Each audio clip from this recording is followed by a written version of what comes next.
So, Rick finally pulled me away from the computers and all the horrible online classes and whatnot, and got me back out onto the bus.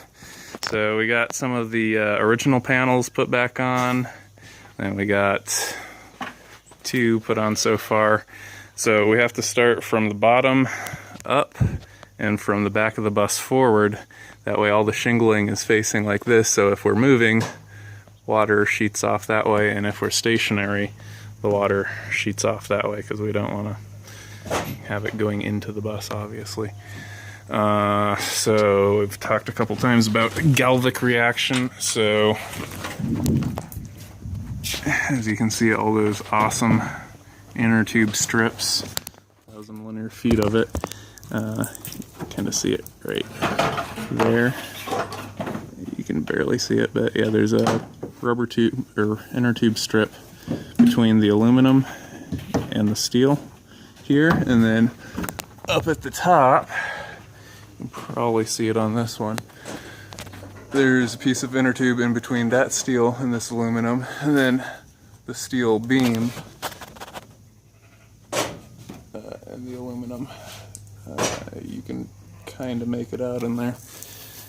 And then we're gonna take and put caulking on all these, the angles on both of the ribs, and then we're actually taking the inner tube and we're putting it on one of the ribs and on the angle. And as you can see here, I am going ahead and I'm putting some screws into the angle support, and then we're going on the farthest back of the 2 ribs for screwing into vertically. So that's pretty much what we're doing over here. Oh, and then for the screws themselves, up there where it's the aluminum's getting sandwiched between steel, it's just the normal lathe screw on there. And then these ones where it's on aluminum, we got some rubber washers that are padding the screw from the aluminum. And then we've all these panels have actually landed just about perfectly. Obviously we had to cut a little piece to do the bottom of the exit door. And then yeah, we're just gonna have normal windows up there, so that's all good.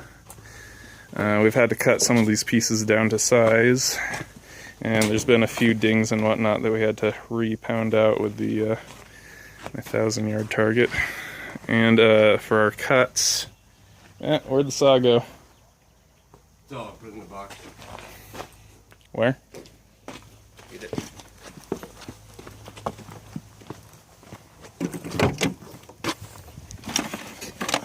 We've been using, we thought it was a metal blade. The package actually said steel blade, which it meant it was constructed out of steel, go figure.